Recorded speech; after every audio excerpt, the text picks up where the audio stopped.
kung sakasakali ang maaari mong maiuwi ngayon ay 200,000 piso. Tama. Sana, ma'am. Idinasal mo na ba yan? O baka nakalimutan mo? Kagabi pa lang, ma'am.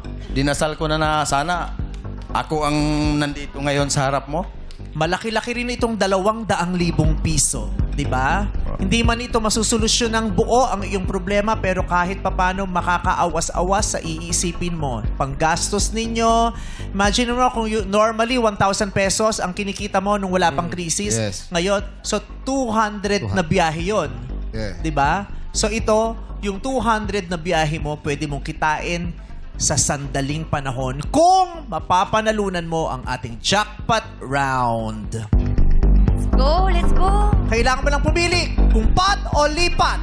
Pag nagpot ka, meron kaming nakahandang tanong, babasahin ko, kailangan mong sagutin. At kung tama, Pat sa'yo po. na. Pat. Wala pa. Wala pang over. Wala pang Oo, talaga ang loob niya. Nabalitaan ko, kinukwento sa akin ng mga staff, lately daw, sa hirap ng buhay, walang masyadong nagpapot. Wala.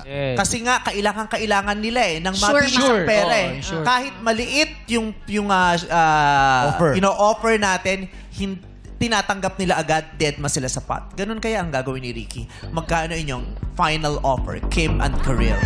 Final. Para kay Kuya Ricky, magkano offer natin? Kimi, mula sa akin, 15,000. Yes, at mula sa akin naman, isarado natin yan, 30,000 pesos! 30,000, iaabot na namin sa iyo agad para tapos na. Uuwi kang siguradong may 30,000 pesos. 30 araw o isang buwan mong ipapasada yan kung sakasakali ang 30,000 pesos. Tanggapin mo na para siguradong mayroon kang pera pag uwi mo. Pot o lipat? Pat po, ma'am. Sigurado Pat ka po. ba dyan? Hindi ka ba nasisigaw sa 30,000 na ipinapaypay sa iyo ngayon ni Kim Chu? Bahala na, ma'am. Kung sa iba-iba yan, kukunin na nila yung yung lipat para tapos na. Kasi kung sakaling magpat ka at mali ang maisagot mo, wala kang mapapanalunan bukod sa consolation prize kanina. Sa ngayon, 2,000 pa lang ang pera mo. Mag-isip ka na, Ricky. Pot o lipat? Pat po, ma'am. Pat. Ayaw mo ba talaga lumipat? Pat po, pat. Hindi ka naman magbabago ng isip? Hindi na po, ma'am. Huling tanong, pot o lipat? Pat po, ma'am. Pat. Pot! Goodbye, 30,000.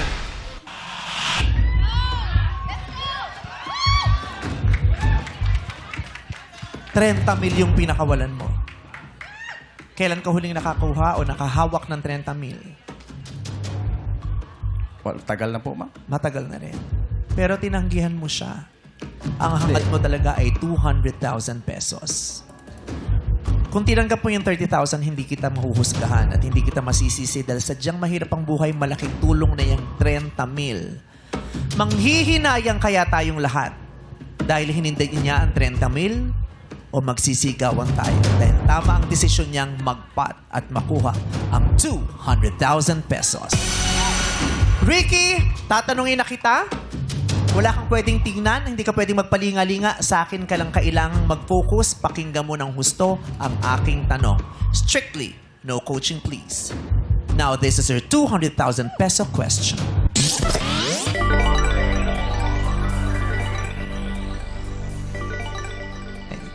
Ay, pagtitingin ka sa dibdib ko, pumipikit ka.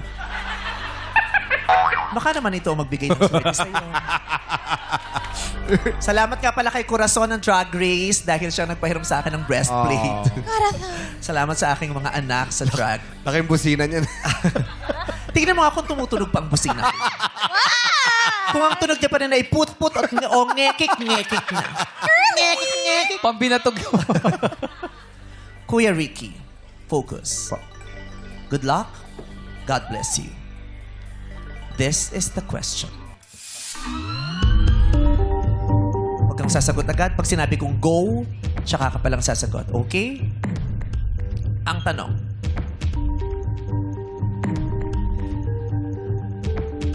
Sa pelikulang Girl, Boy, Bakla, Tomboy,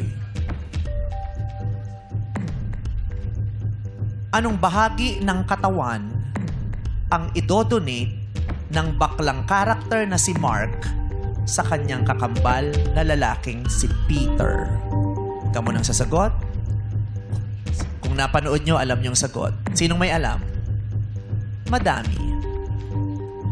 Nanood sa pelikula o pirated? May mga bahagi tayo ng katawan, di ba? Okay. Pag nagkakasakit ka, ano usually mga bahagi ng katawan na nagkakasakit na alam mo?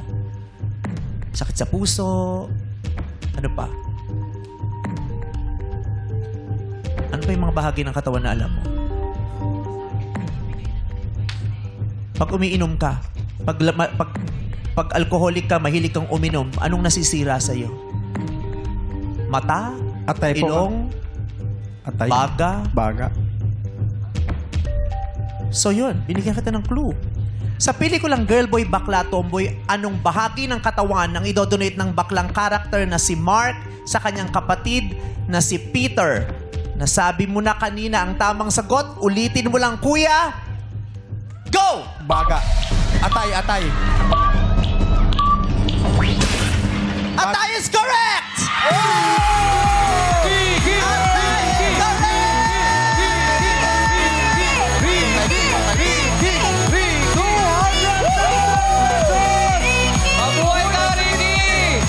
Mabuhay ang mga patuloy na lumalaban!